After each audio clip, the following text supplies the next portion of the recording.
നമുക്കൊരു സർപ്രൈസ് അതിഥീനെ കിട്ടിയിട്ടുണ്ട്. ഇതാണ് മൂപ്പരാൾ. ഇത് തെങ്ങിൻ്റെ തോടല്ല, അതിനുള്ളിൽ തലയുണ്ട്. ഇതാണ് ഒറിജിനൽ ആമ. വളരെ എന്താ പറയുക, അവിചാരിതമായിട്ട് കണ്ടെത്തിയതാണ്. തല കാണുന്നുണ്ടെങ്കിൽ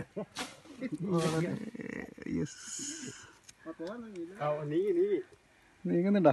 ഇല്ല, നീങ്ങുന്നില്ല. അപ്പോൾ ഒന്നിൽ കൂടുതലുണ്ടാവില്ലേ? ഇവിടുന്നാണ് ഞാനത് വീഡിയോ, ഇവിടുന്നാണ് ആളെ കിട്ടിയത്.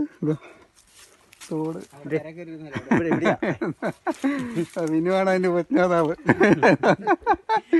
അല്ല, നമ്മളൊരു ഭഗീരഥ പ്രയത്നത്തിലാണ്. ഇത്രയും തോട്, ഒരു 50 മീറ്ററോളം തോട് വൃത്തിയാക്കിയിട്ടുണ്ട്. തമ്പിച്ചേട്ടനാണ് നേതൃത്വം നൽകുന്നത്. പണ്ട് നേരത്തെ ഇങ്ങനെയായിരുന്നു. ഇതാ കാണുന്നില്ലേ, ഇതാണ് നമ്മുടെ കാട്. അപ്പം ഇത്രയും വൃത്തിയാക്കിയിട്ടുണ്ട്. നീങ്ങുന്നുണ്ടോ? ആ, നമ്മളാള് വളരെ സർപ്രൈസ് കേപ്പ്. ഞാൻ ആദ്യമായിട്ടാണ് ഇവിടുന്ന് കാണുന്നത്. എന്തായാലും അടിപൊളി.